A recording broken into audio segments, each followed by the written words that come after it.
तय किया गया कि 21 तारीख को स्टेज बुलाकर क्रॉप कटिंग का निर्णय किया जाएगा। ये राज्य सरकार के मुखिया ने, अशोक गहलोत ने किसानों के साथ में बहुत बड़ी वादा खिलाफी की है। और मैं ये बता देना चाहता हूँ, जो भी सरकार ने आज वादा तोड़ा है, कल तक रात तक ठीक था, सुबह आज अचानक मीटिंग को कैंसिल करना, इसके पीछे एक बहुत बड़ा कारण है। कारण ये है कि राज्य और केंद्र सरकार बीमा कंपनियों की कठपुतलियां बनकर रह गई है। वो रुपया किसानों से बीमा कंपनी खा गई और वो रुपया किसानों को देना नहीं चाहती। लेकिन साथियों, ये अपने इस आंदोलन की ताकत है कि हम लोग लगातार 1.5 साल से लड़ रहे हैं। कुछ मुद्दों पे अपनी सहमति भी बनी, रबी 2022-23 का भी क्लेम आया। और साथियों, अभी जो लड़ाई अपनी, जो सरकार को आज अपना स्टेट में निर्णय बदलना था, जो आज राज ने निर्णय नहीं बदला, मीटिंग को कैंसिल किया, ये राज के लिए बहुत भारी पड़ेगा। और मेरी ये सरकार को चेतावनी है कि आने वाले समय के अंदर हमारी चूरू जिले की अखिल भारतीय किसान सभा इस चीज के ऊपर एक बड़ा निर्णय लेकर पूरे जिले के अंदर आंदोलन को और विस्तृत रूप दिया जाएगा। तो साथियों, मेरे कहना मतलब है कि आप लोग कहीं निराशा न लें। हम लोग ये लड़ाई जीतेंगे। हम गांव में गए लोगों को बताया कि हम लोग कोई भी लड़ाई अखिल भारतीय किसान सभा शुरू करती है, हम अभी तक कोई लड़ाई हार कर नहीं आए हैं। मैं आपको ये दोबारा भरोसा दिलाता हूँ कि जो राज्य सरकार के मुखिया अशोक गहलोत ने जो वादा खिलाफी की है, जो किसानों के साथ एक बहुत बड़ा धोखा किया है, हम उस धोखे को मुंह तोड़ जवाब देंगे। और आने वाले समय के अंदर आप लोग एक नजर अपने खेत पे रखें, एक नजर आप जो किसानों का जिला मुख्यालय पे जो पड़ाव चल रहा है उसे पड़ाव पे रखें। हम आने वाले समय के अंदर एक बहुत बड़े एक आंदोलन का ऐलान करेंगे। बहुत बहुत धन्यवाद। धन्यवाद साथी उमराव सिंह और छगन जी। साथियों, जब हम गांव में आपके बीच में गए थे, तब एक बात कह के आए थे कि राजस्थान सरकार और सरकार में बैठे हुए लोगों का जो चरित्र है वो ये है कि वो 100 प्याज भी खाएंगे और 100 जूते भी खाएंगे। जहां तक आज की वार्ता को राजस्थान सरकार ने बगैर सूचना दिए और बिना किसी कारण के कैंसिल करने का दुस्साहसी निर्णय लेकर चूरू जिले के किसानों के साथ वादा खिलाफी की है, निश्चित रूप से अभी इनके खाने के हिस्से के कुछ प्याज भी बाकी हैं और कुछ जूते भी बाकी हैं, वो पूरा खा करके मानेंगे। हमने पहले भी कहा था, संघर्ष लंबा है, हमें अब दिखाई नहीं दे रहा है कि किन किन जो दुश्मन है वो कौन कौन है हमारे सामने। तो जो दुश्मन है वो भारत सरकार में भी बैठे हैं, राजस्थान सरकार में भी बैठे हैं और ब्यूरोक्रेसी के रूप में भी बैठे हैं। जैसे हमारे साथियों ने बताया कि कल हम जब कमिश्नर से मिलने के लिए आए थे, जैसा हमने तय किया था कि एक दिन पहले हम अपनी पूर्व तैयारी के अनुसार एक दिन पहले जयपुर में पहुंचेंगे, अफसरों से वार्ता करेंगे। हमने अपना पक्ष इनके सामने रखा। कल तक ऐसा कोई कारण नहीं था कि कल 21 तारीख को वार्ता होगी या नहीं होगी।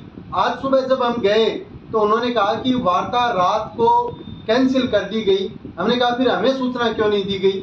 अगर कैंसिल कर दी तो उसके पीछे कारण क्या है? और कैंसिल अगर कर दी, जो मुख्यमंत्री के निर्देश से वार्ता रखी हुई है, तो अगर आपने कैंसिल कर दी तो आगे की कोई तारीख तो तय की होगी।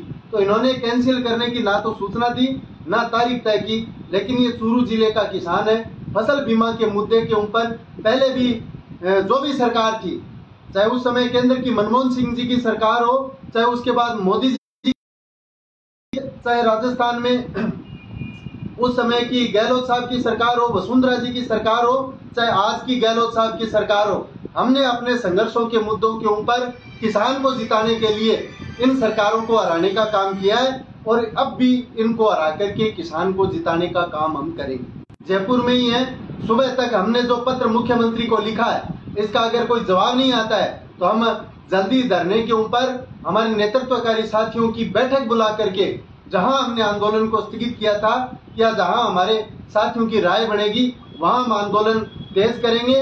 और मैं सरकार वालों को और जो हमारे आंदोलन को समर्थन दे के गए थे, मैं अखिल भारतीय किसान सभा की तरफ से कह रहा हूँ, अपनी अपनी सरकारों से बात कर लो। ये किसान अपनी बात को मनवाए बगैर घर जाने वाला नहीं है।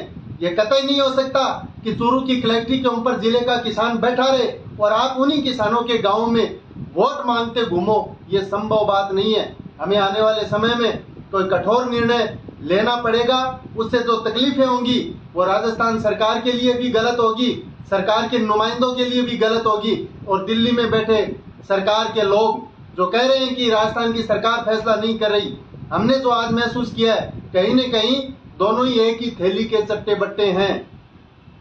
दिल्ली की सरकार बार बार राजस्थान सरकार की चिट्ठी लिखती है दिल्ली को, दिल्ली की सरकार चिट्ठी लिख रही है राजस्थान सरकार को, कार्यवाही एक भी करने के लिए तैयार नहीं है। इसलिए दोनों का ही जो चरित्र है वो पूंजीवादी चरित्र है, कंपनियों प्रस्त चरित्र है। इसलिए कहीं पर भी निराशा लाने की जरूरत नहीं है। हमने हमारा आंदोलन चाहे वो रेल रोकने का हो चाहे दूसरे हो, पड़ाव आज भी जारी है। बाकी जो आह्वान थे वो स्थगित किए थे, उनको लागू करने के लिए हम जल्दी ही धरना स्थल पर मीटिंग बुला करके फैसला लेंगे। और आज के लाइव कार्यक्रम के माध्यम से एक अपील मैं किसान साथियों से करना चाहूंगा। अभी पिछले लगातार 1.5 महीने तक बरसात नहीं होने के कारण जो फसलें हमारी नष्ट हुई हैं उनकी क्रॉप कटिंग एक्सपेरिमेंट चल रहे हैं। इस बार एक पटवार हल्के में एक फसल के हमेशा की तरह 4 प्रयोग होते हैं। 2 प्रयोग हमारे कृषि पर्यवेक्षक करेंगे और 2 प्रयोग पटवारी करेंगे। हमारे साथी जाने अनजाने में एक गलती कर रहे हैं, वो या तो पटवारी के कृषि क्रॉप कटिंग प्रयोगों पर अपनी मॉनिटरिंग कर रहे हैं या कृषि पर्यवेक्षक की कर रहे हैं, जबकि आपको दोनों के संपर्क में रहना है और दोनों के संपर्क में रह के वस्तुतः जो हमारी स्थिति है खेतों की उनका आकलन करवाना है। आज कुछ इलाके में बेमौसमी बरसात हुई है, पकी हुई फसल के ऊपर फसलें नष्ट भी हुई है, लेकिन किसान साथियों आप इस बात का हमेशा ध्यान रखें, अगर आपके पटवार हल्के में 4 फसल कटाई प्रयोग हो चुके हैं सभी फसलों के, तो आपको व्यक्तिगत नुकसान की श्रेणी में कोई फॉर्म भर के, जैसे 2021 में आप फॉर्म भर के दे के आए थे, उस तरीके से नहीं देने। अगर उस तरीके से कोई फसल कटाई प्रयोग होने के बाद कोई नुकसान हुआ है तो हमें व्यक्तिगत नुकसान के सूचना देने की एक्सरसाइज करनी है, वो अभी नहीं करनी।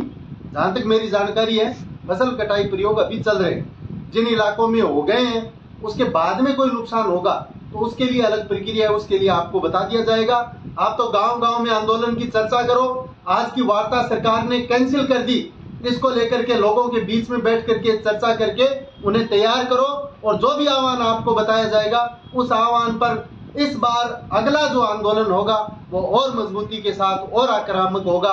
यही बात कहते हुए आप सभी साथियों की जो जिज्ञासा थी कि आज की वार्ता में क्या रहा, वो सारी बात हमारे साथियों ने आपके बीच में रखी है मजबूती के साथ। ये कोई अंतिम लड़ाई नहीं है, ये कोई प्रथम लड़ाई भी नहीं है कि अब जीत लेंगे तो दोबारा कभी लड़ना नहीं पड़ेगा। ये भी नहीं है कि अब लड़ लेंगे, अब अगर ये आंदोलन खत्म हो जाएगा तो फिर आंदोलन नहीं करना पड़ेगा।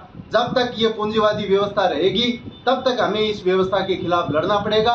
इस संघर्ष को मजबूत करो, सारे साथियों के बीच में चर्चा करो और जो वादा खिलाफी राजस्थान की सरकार ने की है इस लाइव वीडियो को शेयर करके, ये पत्र हमने राजस्थान सरकार के मुख्यमंत्री को लिखा है, इस पत्र को मैं कमेंट में डाल रहा हूं और लानत के नाम पर ये इस पत्र को वायरल आपको करना है ताकि उनके नुमाइंदों तक पहुंचे, सरकार में बैठे हुए संवेदनहीन लोगों तक पहुंचे।